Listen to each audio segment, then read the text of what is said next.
చార్ధామ్ యాత్రలో మొదటిగా చూడవలసిన క్షేత్రం పూరి జగన్నాథ స్వామి ఆలయం. ఇక్కడ జగన్నాథ స్వామి అన్నయ్య బలభద్రుడు, చెల్లెలు సుభద్ర సమేతంగా కొలువై ఉంటారు. వీళ్ళు నివసించే ఈ ప్రదేశాన్ని నీలాచలం అంటారు. పూరి జగన్నాథ స్వామి చరిత్ర ఏమిటంటే, జగన్నాథ స్వామి ఆదివాసీయులకు కులదైవంగా ఉండేవారు. ఆయన పేరు నీలమాధవుడు.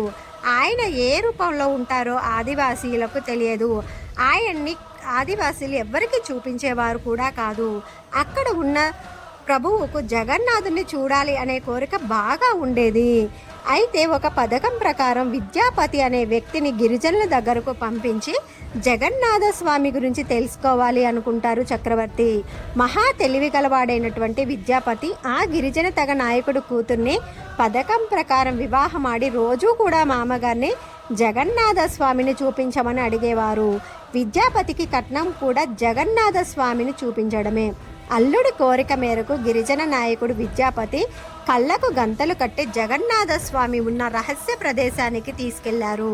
కాగా విద్యాపతి మహా తెలివి కలవాడు కావడం వల్ల తనతో ఒక ఆవాల మూటకు చిన్న రంధ్రం పెట్టుకొని తీసుకెళ్లాడట. దేవుని దర్శనం తర్వాత మరలా గూడానికి వచ్చారు.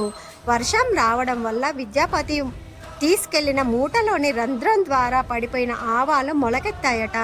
అప్పుడు విద్యాపతి రాజుగారికి జగన్నాథుని రహస్య ప్రదేశం ఫలానా చోట ఉందని చెప్తారు.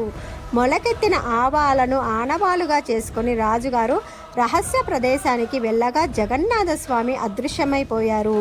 రాజుగారు కోరిక నెరవేరకపోవడంతో జగన్నాథుని దర్శనం కోసం చాలా మదన పడిపోయి అశ్వమేధ యాగం కూడా చేశారు. అప్పుడు రాజుగారికి జగన్నాథ స్వామి కలలోకి వచ్చి, నువ్వు నన్ను చూడగలుగుతావు. ఈ సముద్ర తీరంలో చమ్కి అనే నది ముఖద్వారం వరకు వేప దుంగలు కొట్టుకొని వస్తాయి. ఆ కొయ్యల యందు నా ప్రతిష్ఠ చెయ్యి, నేను ఉంటాను అని చెప్తారు. స్వామివారు చెప్పినట్లుగానే రాజుగారు ఆ వేప కొయ్యలను నదీ తీరం నుంచి తన రాజ్యానికి తెస్తారు. అయితే స్వామివారి రూపాన్ని చెక్కడానికి ఎవ్వరూ లేరు. అప్పుడు జగన్నాథ స్వామి మహిమతోనే విశ్వకర్మ ఒక వికలాంగుని వేషంలో రాజుగారు దగ్గరికి వచ్చి, జగన్నాథుని విగ్రహాలను నేనే చేస్తాను, కానీ 21 రోజులు నన్ను డిస్టర్బ్ చేయవద్దని చెప్తారు. దానికి అంగీకరించిన రాజు విశ్వకర్మ స్వామివారి విగ్రహాలను తయారు చేయడానికి ఒక రహస్య గదిని ఏర్పాటు చేస్తారు. అయితే 21 రోజులు గడువు కాకముందే రాజుగారి భార్య అయిన గుండీచాదేవి విగ్రహాలను చెక్కుతుంటే శబ్దం వస్తుంది కదా, శబ్దం లేదు, ఏమీ లేదు. అసలు ఆ గదిలో ఏం జరుగుతుందో ఏమిటో ఒకసారి తలుపులు తీసి చూద్దామని భర్తను ప్రేరేపిస్తుంది. 21 రోజులు గడువు పూర్తి కాకముందే తలుపులు తెరవడం వల్ల విశ్వకర్మ అదృశ్యమయ్యారు. 3 రూపాలు, శరీరాలు ఏమీ లేనటువంటి 3 దేవస్వరూపాలు మాత్రమే దర్శనం ఇస్తాయి రాజుగారికి.